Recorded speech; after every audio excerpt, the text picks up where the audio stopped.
tenho a Cristo no coração. Proclamarei o amor de Cristo que me salvou do mundo mal.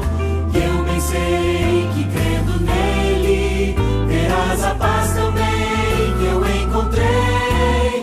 Ao mundo vou contar que sou cristão. Do amor de Cristo eu vou falar, que meu viver a ele eu entreguei. Em seu caminho sempre andarei.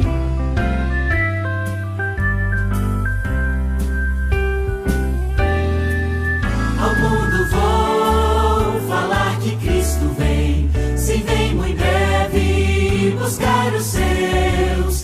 Vivamos, pois, em prontidão aqui, e assim iremos morar nos céus. Quando o Senhor voltar em glória, com anjos mil, ó que esplendor, vai levar os escolhidos à pátria eterna, que é só de amor. Ao mundo vou contar que sou cristão. Do amor de Cristo eu vou falar. Ao mundo vou contar que sou cristão, pois tenho a Cristo no coração. Pois tenho a Cristo no coração.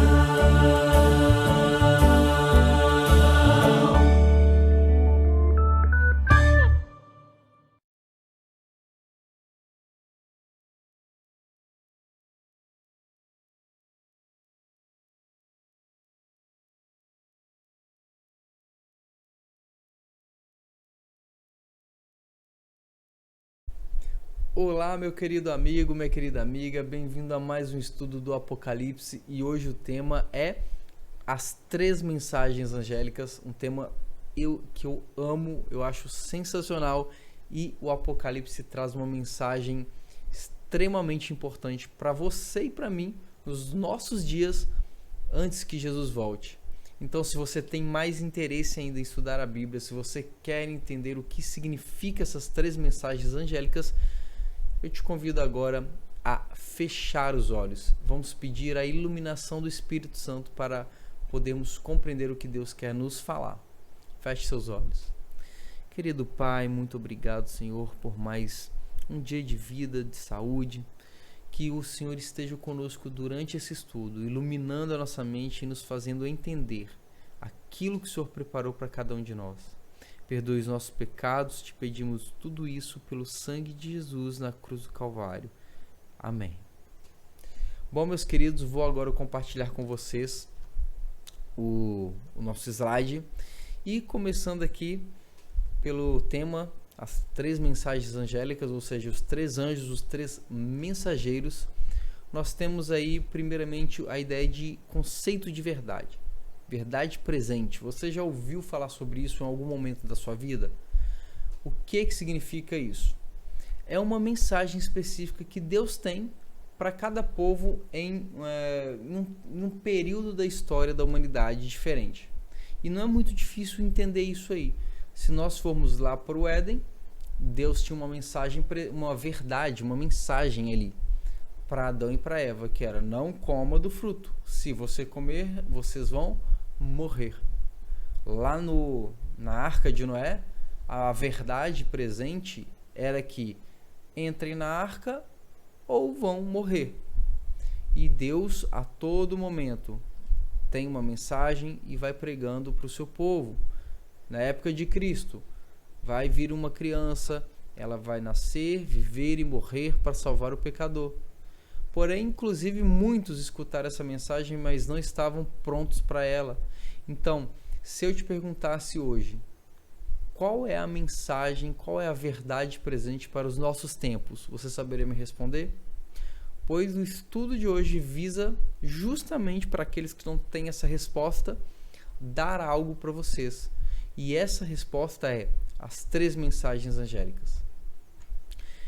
Vamos voltar aqui agora a nossa atenção para esse texto de Apocalipse 14, pode já abrindo a sua Bíblia aí em Apocalipse 14 e ver o que Deus tem para você e para mim.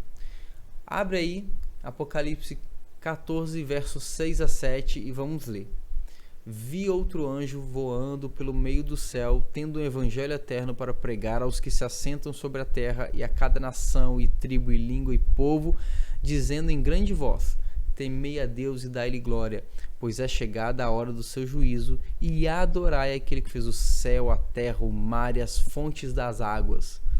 Sabe, podemos ver no tom em que o profeta utilizou, na terminologia, um anjo voando. Um anjo voando é algo rápido, então é uma mensagem urgente para os nossos tempos. E alguns anjos, esses 3 anjos trazem mensagens específicas para o povo de Deus nos últimos dias da terra. E vamos agora ler, lendo essa primeira mensagem angélica, lendo ela, o que mais te chama a atenção aqui, além do anjo estar aí voando rapidamente, trazendo essa mensagem com grande velocidade. Eu te adianto que o evangelho eterno, ele é um só. Não existem 2 evangelhos eternos. Existe apenas um.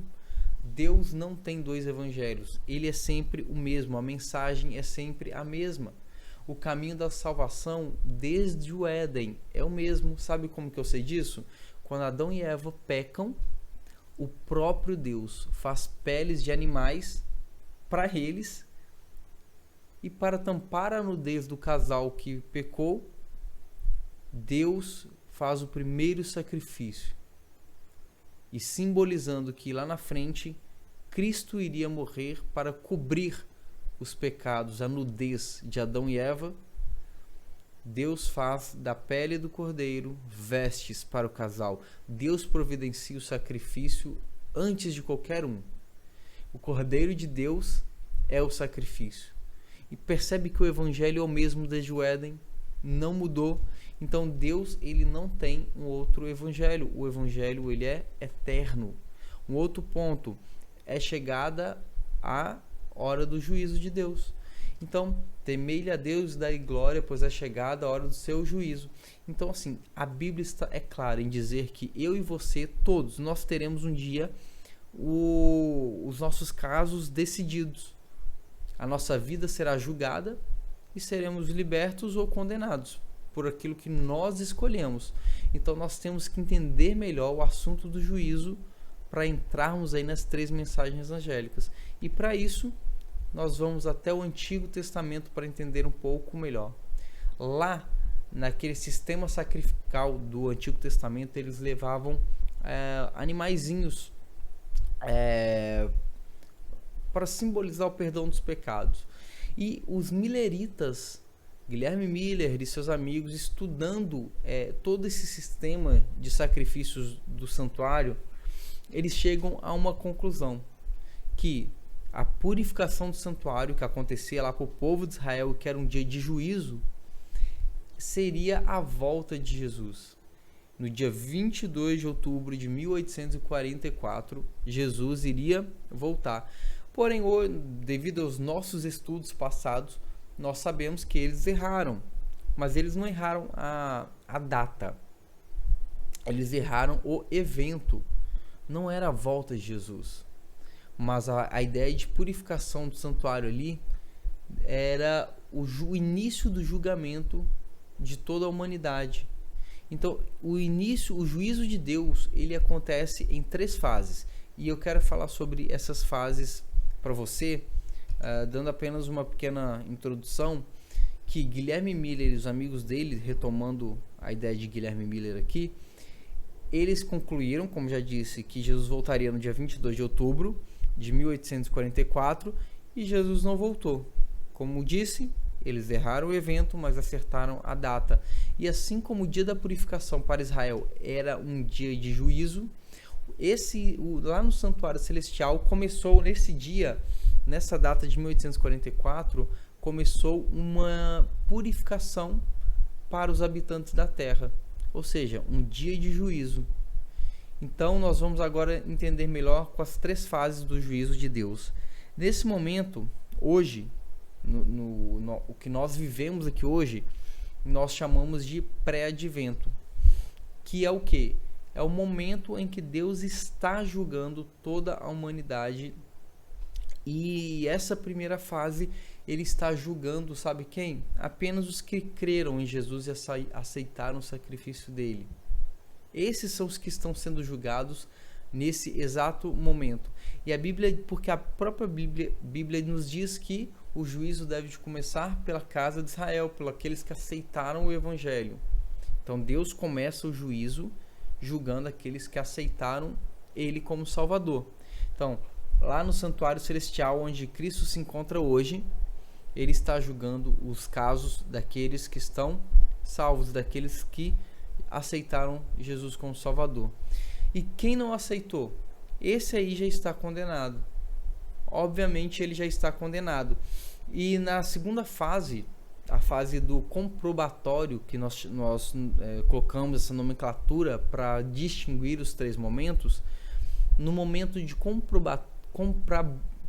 comprobatoriedade, uma palavra difícil, nesse momento é um momento que nós queremos ser ali durante o milênio, que é onde os livros do céu serão abertos e só iremos comprovar que aqueles que estão perdidos, o próprio nome, comprobatório, vai comprovar algo. Aqueles que estão perdidos se perderam porque Deus deu várias chances para eles. Então os livros, os registros celestes serão abertos e durante o milênio Jesus volta, nós vamos com ele para os céus e ali os livros são abertos e nós iremos ver o porquê que aquelas pessoas não foram salvas. Inclusive isso serve para que ninguém possa falar que Deus foi injusto. A justiça de Deus, ela foi extremamente colocada à prova nisso aqui. Deus não precisava fazer isso, mas para que ninguém duvide do caráter dele, nós teremos esse juízo comprobatório, onde os justos, os salvos, verão que Deus deu chances, mas aqueles que se perderam porque quiseram, não porque Deus é mau, porque Deus queria isso para a vida deles. E a terceira fase é depois dos 1000 anos, que depois do milênio, inclusive é um tema que vamos estudar um pouco mais aí para frente. Depois que passar o milênio, vai virar execução, por isso o nome executivo. Então Deus vai executar o juízo e vai destruir por completo todo o mal, todo o pecado, todos aqueles que rejeitaram a Jesus Cristo. Então, o pré-advento, o primeiro momento do juízo de Deus. Pré-advento, aqueles que já estão salvos, Deus está ali julgando eles e comprovando que eles estão salvos mediante o sangue do Cordeiro. Depois, isso antes de Jesus voltar.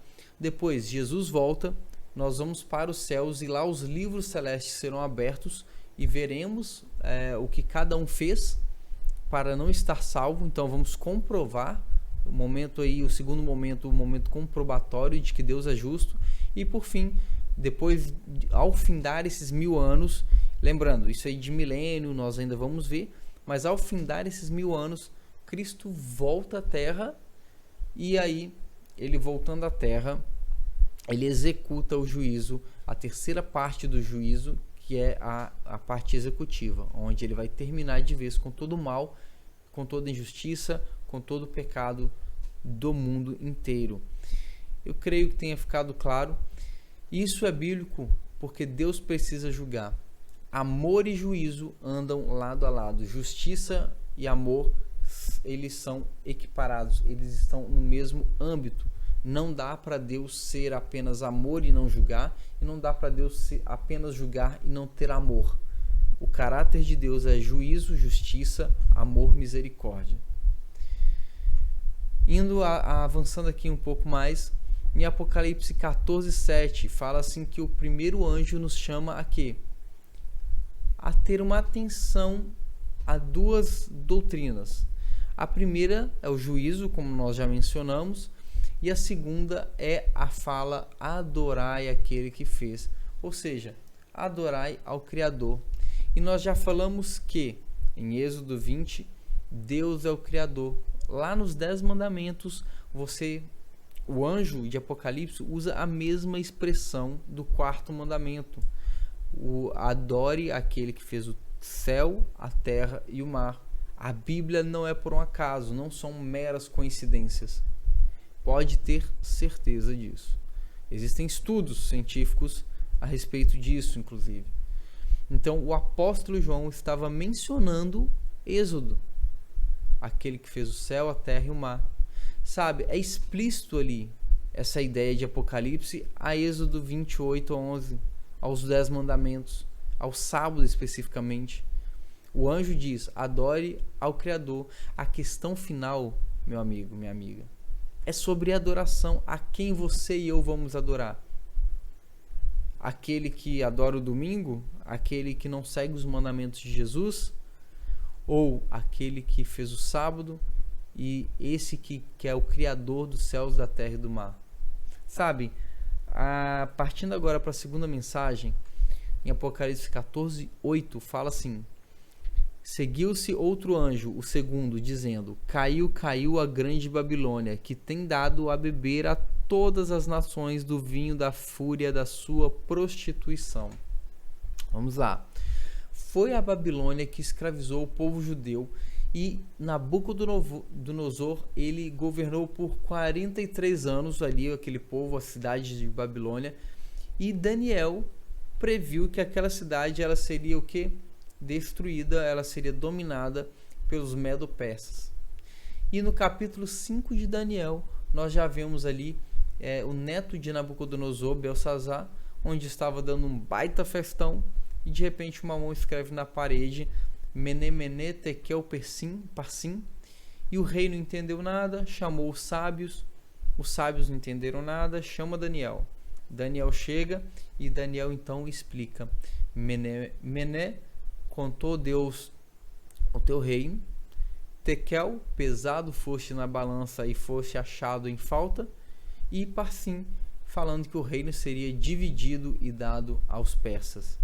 E no dia 13 de outubro de 539, Babilônia cai, cumprindo-se assim a profecia dada por Deus. E quando nós vamos para Apocalipse, diz que a Babilônia caiu. Só que aí a gente tem um pequeno problema, não é? Mas como assim? Se Babilônia já tinha caído, foram muitos anos, mais de 500 anos depois aí que João escreveu, depois que Babilônia caiu. Como assim caiu a Babilônia? Deixa eu explicar para vocês. Nós vamos ver como que isso aqui funciona. João aqui ele não está se referindo àquela Babilônia de Daniel, de Nabucodonosor, mas uma ideia espiritual, uma simbologia. Da mesma forma que a Babilônia havia escravizado, havia deturpado a imagem de Deus, havia feito maldade com o povo de Deus, é isso que a Babilônia espiritual, uma Babilônia mística, vamos colocar assim, nos tempos atuais, iria fazer também. Então, olhe para o capítulo 18 de Apocalipse, verso 2. Fala assim, e clamou fortemente com grande voz, dizendo, caiu a grande Babilônia, e se tornou morada de demônios, e coito de todo espírito imundo, e coito de toda ave imunda e odiável. Verso 4.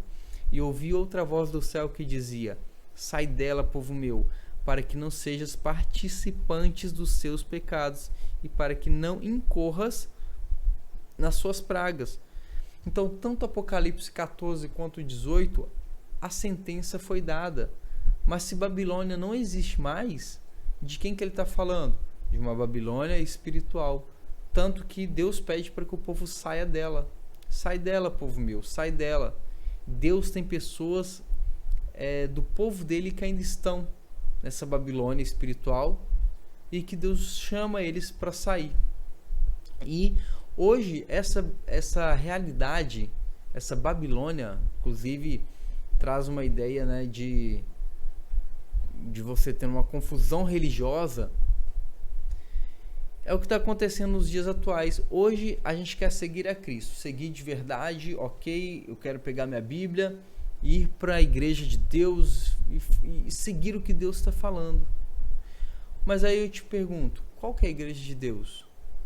Existe um estudo de Oxford que eles publicaram esse estudo, que hoje existem mais de 34 mil religiões cristãs, cada uma delas pregando a maneira que eles acham que Deus quer que sirvamos a Ele.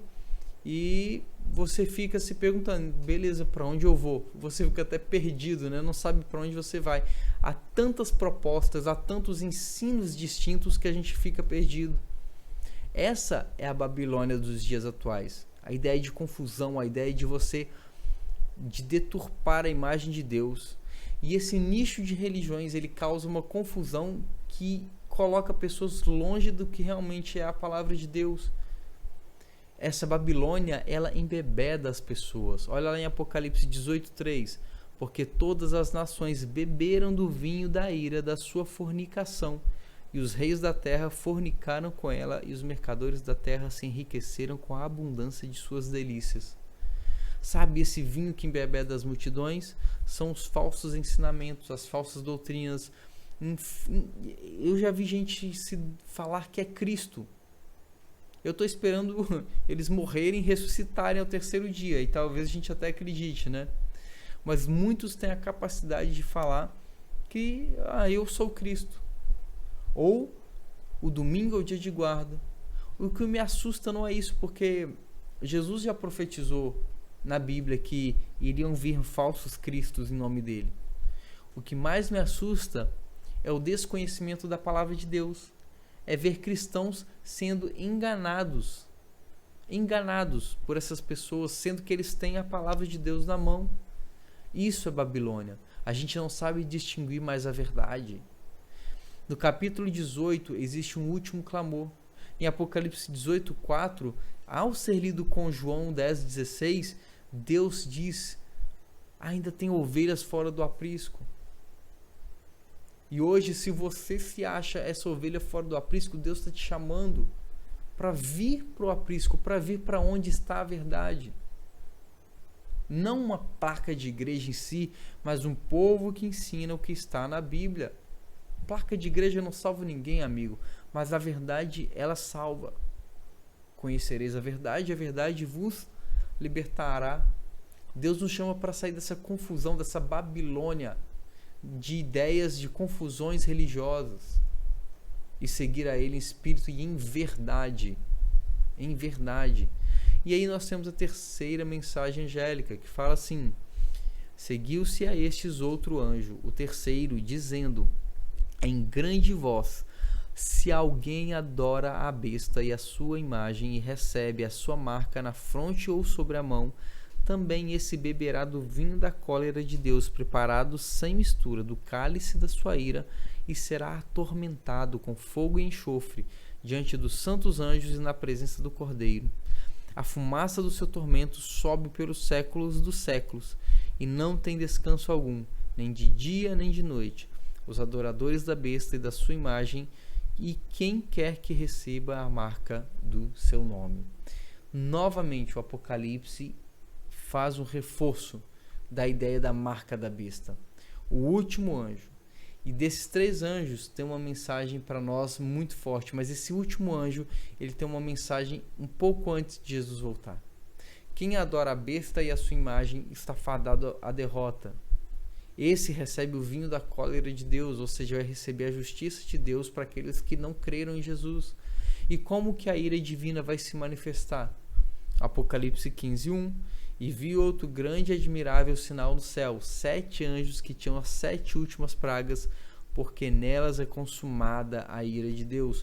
Vamos ainda estudar essas últimas pragas, essas pragas nós ainda não tocamos nesse assunto, um assunto vindouro, fique ligado aqui nos nossos estudos, mas Deus irá derramar sua ira sobre esses que têm a marca da besta e que adoram a besta por meio dessas pragas. E Deus vai derramar essas pragas, esses flagelos, como uma forma de derramar a sua ira para com aqueles que rejeitaram a lei dele e aceitaram a marca da besta. E hoje eu faço um último apelo para você, meu amigo. Apocalipse faz um último apelo para você. Apocalipse 14:14 fala assim: E olhei, e eis que uma nuvem branca, e assentado sobre a nuvem, um semelhante ao Filho do Homem. Quem é Filho do Homem na Bíblia? Jesus, que tinha sobre a sua cabeça uma coroa de ouro, e na sua mão uma foice aguda. Quem é esse? É Cristo. Uma cena da volta de Jesus. E ele tem uma foice. Percebe aí no verso 15. E outro anjo saiu do templo, clamando com grande voz ao que estava assentado sobre a nuvem: lança tua foice e cega. A hora de cegar-te é vinda, porque já a seara da terra está madura. O que está maduro? O que pode ser ceifado, meu amigo? O trigo. Então, ou seja, o povo de Deus, o povo sincero, ele está pronto para a colheita. Cristo, ele não falou que o joio e o trigo iam crescer juntos? Pois chegou a hora de colher. O trigo está maduro. E o que vai acontecer com o joio? Verso 17 até o 20. E saiu do templo que está no céu outro anjo, o qual também tinha uma foice aguda. E saiu do altar outro anjo, que tinha poder sobre o fogo. E clamou com grande voz ao que tinha foice aguda, dizendo: lança tua foice aguda, e vindima os cachos da vinha da terra, porque já suas uvas estão maduras. E o anjo lançou a sua foice à terra, e vindimou as suas uvas da vinha da terra, e atirou-as no grande lagar da ira de Deus. E o lagar foi pisado fora da cidade, e saiu sangue do lagar, até aos freios dos cavalos, pelo espaço de 1.600 estádios.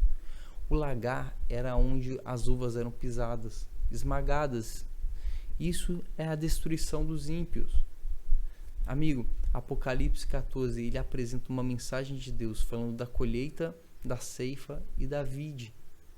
Aqueles que estão preparados serão colhidos, o trigo, mas o joio vai ser pisoteado, vai ser esmagado e destruído. Isso mostra que essa mensagem é a mensagem que o mundo tem que ouvir antes da volta de Jesus. E olha, nós já falamos do selo de Deus e do selo da besta.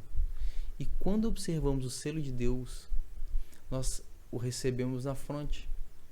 Nós recebemos como um sinal de obediência. Quando eu não obedeço à lei de Deus, eu estou recebendo o selo da besta. Então, nesse momento, a humanidade ela vai ser dividida em dois. O joio, que obedece aos mandamentos de Deus, guarda o sábado como dia de adoração que Deus preparou, e os adoradores da besta, que guardam o domingo, que seguem uma doutrina não bíblica. E esses são os dois grupos. E, inclusive, nós já vimos, eu repito aqui, que o selo, ele tem um nome, um cargo e jurisdição. E tudo isso aí está imbuído lá no 4º mandamento, na guarda do sábado. Amigo, o sinal da besta e o sinal de Deus é uma marca de lealdade. Ou uma lealdade a Deus ou uma lealdade à besta. E eu te pergunto, em qual das duas você se encaixa? Lembra lá no Egito? Quando Deus mandou as pragas e a última praga era a morte do filho. E como que o filho não iria morrer? Se passassem o sangue nas portas. E quando o espírito de morte passava, ele passava por cima. O termo ali é pechar, passar por cima. O sangue ele poupa a vida. Ou seja, o sangue do cordeiro nas portas, nos umbrais das portas do povo de Israel, poupou a vida dos filhos. E hoje a gente sabe que aceitar o sangue do cordeiro é parte do sinal que Deus tem com o homem. O sábado é um sinal, é um pacto. E aqueles que aceitaram o sangue do cordeiro, eles aceitam esse pacto, essa aliança de guardar o sábado. Não dá para excluir uma coisa da outra. Somos salvos apenas pela graça. Não porque guardamos o sábado, mas aqueles que são salvos pela graça e realmente são transformados por ela, guardam os mandamentos daquele que nos salvou, por amor a Jesus, por saber que aquilo é a verdade, porque foi Ele quem pediu. Amigo, antes da invasão da Babilônia, Deus fala para o povo: passa em Jerusalém e marca na testa aqueles como sinal, marca na testa como sinal aqueles que gemem pela cidade. E ali os justos são marcados e são salvos, são poupados. Percebe que Deus tem um sinal. O selo é um sinal de proteção. Quando Deus fala na Bíblia em selo, em selar, é um sinal de proteção para o povo dele. Então, no momento de prova, que o povo de Deus estiver selado, o povo será poupado para a vida eterna. Queridos, o que vai acontecer segundo essa mensagem angélica? A união das igrejas vai acontecer. Eles vão se unir, e vão se unir em 2 pontos principais. O primeiro deles é a ideia da imortalidade da alma. Pegam-se textos isolados, por exemplo, do arrebatamento, também é outro, que são textos isolados e que a Bíblia não fala nada disso. E eles estão em oposição, esses 2 pontos aí estão em oposição à mensagem de Deus. Essas doutrinas são fontes para o ecumenismo, porque várias das religiões se encontram nesses 2 pontos, na guarda do domingo e na imortalidade da alma. As maiores religiões têm em comum essa ideia, esse pensamento. E a gente sabe que a doutrina da imortalidade da alma não existe. Quando Deus lá no Éden sopra nas narinas de Adão o fôlego de vida, Adão não ganha uma alma, mas Adão se torna uma alma. Eu e você somos alma. Não existe um bichinho vivendo na gente, um fantasminha. É muito mais racional do que você imagina. Deus é um Deus racional. O fato de que a gente respira, de que a gente pensa, nos torna uma alma. Somos alma vivente, eu e você. E quando nós morremos, a ideia, a simbologia de fôlego de vida volta para Deus, é que um dia Deus vai voltar a dar vida, ou seja, vamos voltar a respirar, a ver, a pensar, se caso morrermos, e vamos voltar à vida para os céus. Jesus volta, pega os santos, pega aqueles que foram salvos e devolve a vida para eles. Então é uma simbologia. Não há um fantasma. E não é bíblico. Você pode procurar em toda a Bíblia, não há essa separação. E muitas igrejas estão pregando isso. A doutrina da imortalidade da alma. O sábado, já falamos várias vezes, as pessoas deixaram o sábado para adorar o domingo. Lá com Constantino, começa por ali. E hoje, várias igrejas têm seus cultos aos domingos por crer que aquele dia é um dia diferente. Então, esses 2 pontos serão um foco para um ecumenismo. Não quer dizer que vai ter uma igreja só, mas quer dizer que vão se juntar em um propósito. E aqueles que não se juntarem nesse propósito, esses serão perseguidos, com toda certeza. E eu tenho um convite muito especial para você. Qual que é a sua decisão mediante todo esse estudo que nós fizemos aqui? Ficar do lado de Deus e da verdade ou do lado da besta? Adorar a besta no dia errado, acreditar na imortalidade da alma, que não há base bíblica para isso. Muitas mentiras se espalham em nome da Bíblia. Como eu já disse, o arrebatamento secreto, porque pegaram um texto isolado. O apelo, meu amigo, sai dela, povo meu. Sai dessa confusão, dessa idolatria a pessoas, a líderes religiosos. Sai da Babilônia. Sai desses movimentos que te contam mentiras, que iludem pessoas sinceras.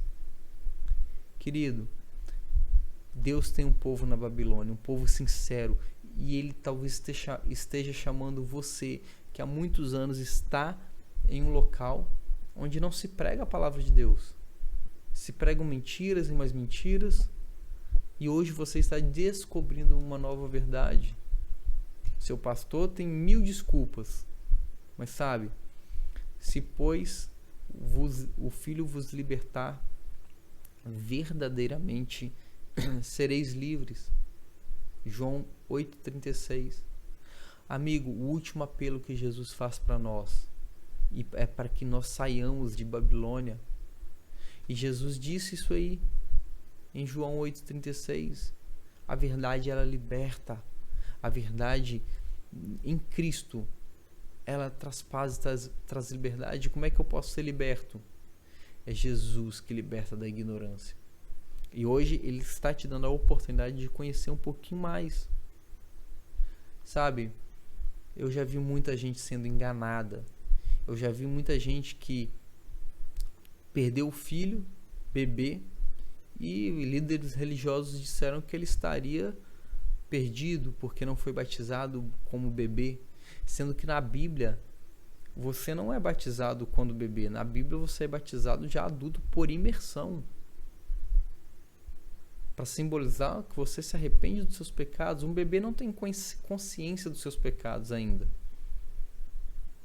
E essa mulher ficou atordoada por anos até descobrir que existe salvação para o filho dela, que não existe um purgatório onde você não sabe se desce ou se sobe, não existe um inferno eterno onde você fica queimando por toda a eternidade. E essas verdades libertam, dão paz por saber que Deus é um Deus de amor. Sabe? Abandone essas mentiras. Abandone essa sua idolatria, talvez. E, querido, Jesus está te chamando hoje para essa verdade. E eu te convido a tomar a sua decisão. Você precisa se decidir a quem servir. Se você vai servir a Deus ou se você vai servir a besta. Sabe? Não é uma decisão fácil. Mas Cristo, a todo momento, Ele está do teu lado. Ele está contigo. Não importa nada. Só tome a tua decisão. E que Jesus te abençoe. E que você tenha uma ótima semana. E que esse estudo possa ter sido útil para que você aprenda um pouquinho mais do que Deus quer te falar. As 3 mensagens angélicas são urgentes. E elas falam sobre adoração. Elas falam sobre uma solicitação de Deus para que os filhos dele saiam da Babilônia. Que Deus te abençoe. Vamos orar. Querido Deus, obrigado por conhecermos um pouco mais da tua vontade, Jesus. Perdoe os nossos pecados, que possamos nos arrepender e sairmos de Babilônia. Que possamos sair dessa confusão, Senhor, religiosa, de doutrinas que não são bíblicas. Obrigado por tudo. Nos conceda uma boa semana em nome de Jesus. Amém.